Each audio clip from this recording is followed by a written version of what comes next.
Greetings, mere mortals!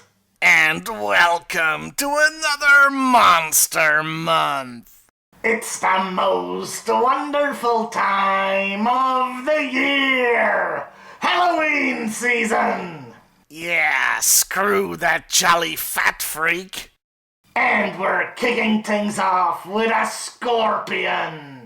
No, foolish mortals, not that one. We're taking a look at the Cobra Sand Scorpion.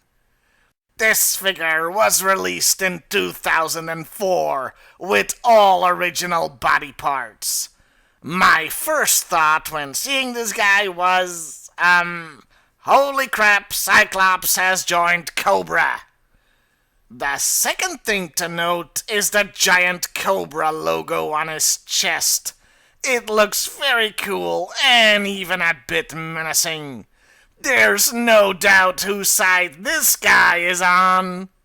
He even has a small logo on his head, though honestly, that could have been a bit more detailed. Speaking of details, check out his back. At first, I thought he just had big muscles, but upon closer inspection, it looks more like a mutation. And there's a good reason for that, of course, which we'll get to later. The color scheme is excellent. It's nicely subdued, and in combination with the detailing on the red parts, really gives off an insect vibe. Yes, I know, scorpions aren't insects. We'll get to that.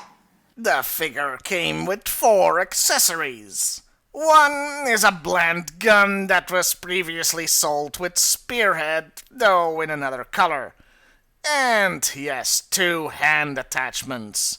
One is a claw, while the other is either a gun or a flamethrower. These add a lot to the figure and make it metal as hell. They have great detailing for being such small accessories. But the main attraction here is the backpack. Well, I say backpack.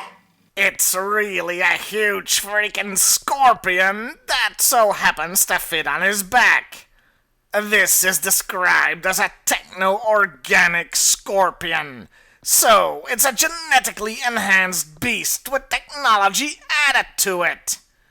Its 2 pincers are the same as the figure's hand attachments. Meaning this is a mutant cyborg scorpion with a freaking flamethrower attached. This thing almost doesn't belong with a G.I. Joe figure, but rather on a metal album cover. It gets better! This creepy crawly is articulated. You can move his tail, legs, and arms. It has 9 movable parts, which is about as much as an original G.I. Joe figure from '82 had. There are just 2 minor nitpicks. For one thing, the claws make the thing front-heavy, so it has to rest on them. And it only has 6 legs, while scorpions, being arachnids, have 8. But since this thing is techno-organically modified, you can explain it like that. I don't think Dr. Mindbender would really be concerned about cutting off 2 legs of a creature. Overall, the figure itself is cool, but the scorpion toy alone makes this a worthy part of Monster Month. And we haven't even gotten to the part that explains why this guy is a monster. Let's do that right now by talking about the character, starting with the file card. Sand scorpions are sand vipers, handpicked by Dr. Mindbender to undergo genetic modification. You may remember sand vipers from a previous Monster Month. I'm impressed by the good doctor. He took one look at these scary badasses and said to himself, I could make these even more monstrous. Their enhancements give them scales on the sides of their bodies, allowing them to breathe while under the sand. This is very irritating and uncomfortable to them, so they absolutely hate it. I don't like sand. No, no, no, no, no, no! It's coarse and rough and irritating. No!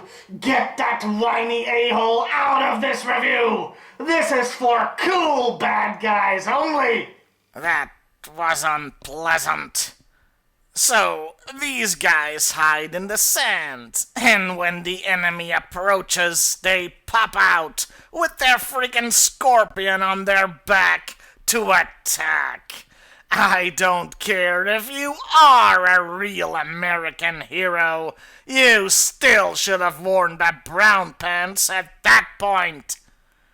And no, we're not showing that clip again. As far as comic books go, well, I don't have access to any from 2004, so I couldn't tell you if he shows up or not. I do know they were featured in those mini-comics that came with the toys and doubled as a product catalog. They were suitably horrifying. And the Scorpion is called a removable drone for some reason. They also showed up in the Valor vs. Venom movie. They are treated as grunts and don't see that much action, mostly because the Cobra troops that fight the most are the Battle Android troopers. Yes, they used robots so much since there's no problem destroying a bunch of machines in a children's cartoon, as opposed to, actual people. The Sand Scorpions do have an eerie way of walking, making them seem just that bit otherworldly. There's a main difference between their cartoon versions and the toy versions, which makes them even more creepy. You see, in the cartoon, these guys weren't cobras. They were captured civilians that Mindbender experimented on, changing their DNA and making them unwilling slaves of Cobra, earning the good doctor a gold star in the mad scientist school of dickery. They get cured at the end of the movie, and that's it for their appearance in Valor vs. Venom. What? Timmer wanted to let you know that movie's day will come on this show. One day. Overall, the figure is pretty good. But since he reminds me of Cyclops, I can't find him all that menacing. That is, unless you include the Scorpion and Claws. Then it becomes a wonderfully frightful combo, worthy of Monster Month.